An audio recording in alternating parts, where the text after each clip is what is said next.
Hello examiner class 7 family. അപ്പോൾ നമ്മൾ കാത്തിരുന്ന ദിവസം ഇതാ വന്നിരിക്കുകയാണ്. നമ്മുടെ സെക്കൻഡ് ടൈം എക്സാം അഥവാ ക്രിസ്മസ് എക്സാമിൻ്റെ ടൈം ടേബിൾ പുറത്ത് വിട്ടിട്ടുണ്ട്. അപ്പോൾ അത് അറിയിക്കാൻ വേണ്ടിയിട്ടാണ് ഷമീം സാർ ഓടി വന്നിട്ടുള്ളത്. അപ്പോൾ നമുക്ക് അറിയേണ്ട ഏതൊക്കെ ദിവസങ്ങളിലാണ് നമുക്ക് നമ്മുടെ എക്സാം നടക്കുന്നത്, എപ്പോഴൊക്കെയാണ്, രാവിലെയാണോ ഉച്ചയ്ക്കാണോ എന്നുള്ള കാര്യങ്ങളൊക്കെ അറിയണ്ടേ. യെസ്, ഷമീം സാർ വിശദമായിട്ട് പറഞ്ഞുതരാം. ഇപ്പോൾ തന്നെ എന്ത് ചെയ്യുക, മാക്സിമം ഫ്രണ്ട്സിന് ഈ വീഡിയോ ഷെയർ ചെയ്ത് കൊടുത്തോളൂ. നമുക്ക് എല്ലാവർക്കും അടിപൊളിയായിട്ട് ക്രിസ്മസ് എക്സാമിന് ഫുൾ മാർക്ക് തന്നെ കിട്ടട്ടെ എന്ന് ആശംസിച്ചുകൊണ്ട് നമ്മുടെ ടൈം ടേബിളിലേക്ക് നമുക്ക് കിടക്കാം. യെസ്, നമുക്ക് എക്സാം സ്റ്റാർട്ട് ചെയ്യുന്ന മക്കളെ 11-ാം തീയതിയാണ്, ബുധനാഴ്ചയാണ് നമുക്ക് എക്സാം സ്റ്റാർട്ട് ചെയ്യുന്നത് കേട്ടോ. ഓക്കെ, 11-ാം തീയതി ബുധനാഴ്ച നമുക്ക് എക്സാം സ്റ്റാർട്ട് ചെയ്യും.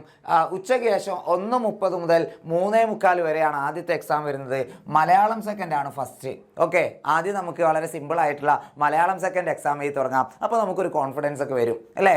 ആദ്യം നന്നായിട്ട് എഴുതാനൊക്കെ പറ്റി, നല്ല രീതിയിൽ എക്സാം എഴുതാൻ പറ്റി കഴിഞ്ഞാൽ പിന്നീടുള്ള എക്സാംസിന് നമുക്ക് വല്ലാത്തൊരു മോട്ടിവേഷൻ കിട്ടും. അപ്പോൾ അതുകൊണ്ട് നല്ല രീതിയിലുള്ളൊരു ടൈം ടേബിൾ തന്നെയാണ്. ആദ്യം മലയാളം സെക്കൻഡ് വന്നു. പിന്നെ 12-ാം തീയതി വ്യാഴാഴ്ച ഉച്ചയ്ക്ക് 1:30 മുതൽ 3:45 വരെ ഇംഗ്ലീഷാണ് നെക്സ്റ്റ് സെക്കൻഡ്. നമുക്ക് ലാംഗ്വേജ് തന്നെയാണ് വീണ്ടും വരുന്നത് അല്ലേ. ഇംഗ്ലീഷാണ് അടുത്ത എക്സാം വരുന്നത്. അത് കഴിഞ്ഞാൽ പിന്നെ 13-ാം തീയതി വെള്ളിയാഴ്ച 10 മണിക്കാണ് എക്സാം. ഓക്കെ, നിങ്ങൾക്ക് എല്ലാവർക്കും പറ്റുന്ന ഒരു മിസ്റ്റേക്കാണ്. ഉച്ചക്കാണ് നമ്മുടെ എക്സാം. 1:30 എല്ലാം ഉച്ചയ്ക്ക് ശേഷമാണെന്ന് കരുതിയിട്ട് രാവിലെയുള്ള എക്സാമിൻ്റെ കാര്യങ്ങൾ മറന്നു പോകും. ഞങ്ങളുടെ എക്സാമിൽ അരമണിക്കൂർ ലേറ്റ് ആയിട്ടൊക്കെ എത്തുക, അങ്ങനെ ഒരിക്കലും പറ്റിപ്പോരുത്. നമുക്ക് വെള്ളിയാഴ്ചത്തെ എക്സാം രാവിലെ 10 മണി മുതൽ 12:15 വരെയാണ്. മാത്സ് ആണ് നമ്മുടെ എക്സാം. ഓക്കെ, വെള്ളിയാഴ്ച മാത്തമാറ്റിക്സ് ആണ്. അടിപൊളിയായിട്ട് നമുക്ക് എന്ത് ചെയ്യണം, ഫുൾ മാർക്ക് തന്നെ സെറ്റ് ആക്കണം. അതിനുള്ള കാര്യങ്ങളൊക്കെ ഷമീം സാർ പറഞ്ഞുതരാം. എങ്ങനെ പഠിച്ചാലാണ് ഈ ഒരു ലെവലിൽ ഫുൾ മാർക്ക് വാങ്ങാൻ പറ്റുക, അതിനുള്ള കാര്യങ്ങളൊക്കെ എക്സാമിനർ എന്ത് ചെയ്യും, നിങ്ങൾക്ക് വേണ്ടി ചെയ്തു തരുന്നതായിരിക്കും. ഓക്കെ, പിന്നെ 16-ാം തീയതി വെള്ളിയാഴ്ച കഴിഞ്ഞാൽ പിന്നെ നമുക്ക് തിങ്കളാഴ്ചയാണ് എക്സാം ഉള്ളത് അടുത്ത ദിവസം. ഓക്കെ, ശനിയാഴ്ചയും ഞായറാഴ്ചയും സ്റ്റഡി ലീവാണ്. നമുക്ക് തിങ്കളാഴ്ച 1:30 മുതൽ 3:45 വരെ ഫസ്റ്റ് ലാംഗ്വേജ് എക്സാം ഉണ്ടാവും. ഓക്കെ, അറബിയാണോ മലയാളമാണോ സാംസ്കൃത് ആണോ ഏതാണെന്ന് വെച്ചാൽ അത് നിങ്ങൾക്ക് എഴുതാം. അത് കഴിഞ്ഞാൽ പിന്നെ ചൊവ്വാഴ്ച തൊട്ടടുത്ത ദിവസം 1:30 മുതൽ 3:45 വരെ ബേസിക് സയൻസിന്റെ എക്സാം ഉണ്ടാവും. ഓക്കെ, 3:45 വരെ ഉണ്ട്. ഓക്കെ, 3:45 വരെ ബേസിക് സയൻസിന്റെ എക്സാം ഉണ്ടായിരിക്കുന്നതാണ്. അത് കഴിഞ്ഞാൽ പിന്നെ നമുക്ക് 18-ാം തീയതി ബുധനാഴ്ച 2 എക്സാം ഉണ്ട്. രാവിലെ 10 മണി മുതൽ 12:15 വരെ ഹിന്ദിയാണ്. ഓക്കെ, രാവിലെ 10 മണി മുതൽ 12:15 വരെ ഹിന്ദി എക്സാം ആണ്.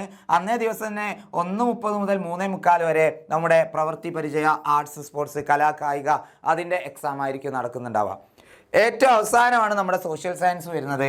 അത് 19-ാം തീയതിയാണ്, വ്യാഴാഴ്ച 1:30 മുതൽ 3:45 വരെ. ഓക്കെ, ടൈം ടേബിൾ നോക്കുമ്പോൾ നല്ല കുട്ടികൾക്ക് വളരെ ഫേവറായിട്ടുള്ള ഒരു ടൈം ടേബിളാണ്. അതിൽ മാത്സിൻ്റെ കാര്യം മാത്രമാണ് ചെറിയൊരു വിഷയമുള്ളത് അല്ലേ. ഇംഗ്ലീഷ് കഴിഞ്ഞാൽ അടുത്തത് മാത്സ് വരുന്നു. അതും 12-ാം തീയതി കഴിഞ്ഞാൽ നെക്സ്റ്റ് ഡേ തന്നെ 13-ാം തീയതി തന്നെ വരുന്നു. 1:30 to 3:45 വരെ എക്സാം എഴുതി കഴിഞ്ഞിട്ട് പിന്നെ നമുക്ക് ആ ഒരു സമയം മാത്രമേ ഉണ്ടാവുള്ളൂ അല്ലേ.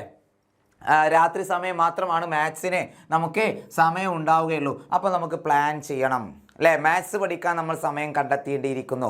അപ്പോൾ അതൊക്കെ എങ്ങനെയാണെന്ന് കൃത്യമായിട്ട് ഓരോ സബ്ജക്റ്റും എപ്പോഴൊക്കെയാണ് പഠിക്കേണ്ടതെന്നുള്ള കാര്യങ്ങളൊക്കെ ഡീറ്റെയിൽ ആയിട്ട് പറഞ്ഞു തരാൻ വേണ്ടിയിട്ട് നമുക്ക് 5 ദിവസം കൊണ്ട് അല്ലേ, ഇനിയുള്ള 5 ദിവസം കൊണ്ട് ഫുൾ മാർക്ക് ഉറപ്പാക്കാനുള്ള ഒരു അടിപൊളി അൾട്ടിമേറ്റ് സ്റ്റഡി പ്ലാനുമായിട്ട് എക്സാമിനർ ഫാമിലി വരുന്നുണ്ട് ഈ ഞായറാഴ്ച. ഓക്കെ, ഈ ഞായറാഴ്ച 7:30 ഡിസംബർ 1-ാം തീയതി 7:30 നമ്മുടെ ഫാമിലി വരുന്നുണ്ട്. അടിപൊളിയായിട്ട് എല്ലാവരും എന്ത് ചെയ്യണം, ഇവന്റിൽ പങ്കെടുക്കുക. ഓരോ സബ്ജക്റ്റും എപ്പോഴൊക്കെയാണ് പഠിക്കേണ്ടത്, എത്ര ചാപ്റ്റേഴ്സ് പഠിക്കണം എന്നുള്ള ഫുൾ ഡീറ്റെയിൽസ് എന്ത് ചെയ്യും അന്ന് പറഞ്ഞു തരുന്നതായിരിക്കും. അപ്പോൾ പെട്ടെന്ന് തന്നെ എന്ത് ചെയ്യുക, എല്ലാവരും ഈ കാര്യം, ഈ ഒരു വീഡിയോ മാക്സിമം ഫ്രണ്ട്സിന് ഷെയർ ചെയ്ത് കൊടുത്തോളൂ. എല്ലാവരും നിങ്ങളുടെ എക്സാം നമ്മൾ സ്റ്റഡി പ്ലാൻ ഞങ്ങൾ ഉണ്ടാവും, ഞായറാഴ്ചത്തെ സ്റ്റഡി പ്ലാൻ ഞങ്ങൾ ഉണ്ടാവും എന്നുള്ള കാര്യം എല്ലാവരും എന്ത് ചെയ്യുക, കമൻറ്റ് ചെയ്യുക. ഓക്കെ, അപ്പോൾ വീണ്ടും കാണുന്നവരെ ടാറ്റ, ബൈ ബൈ.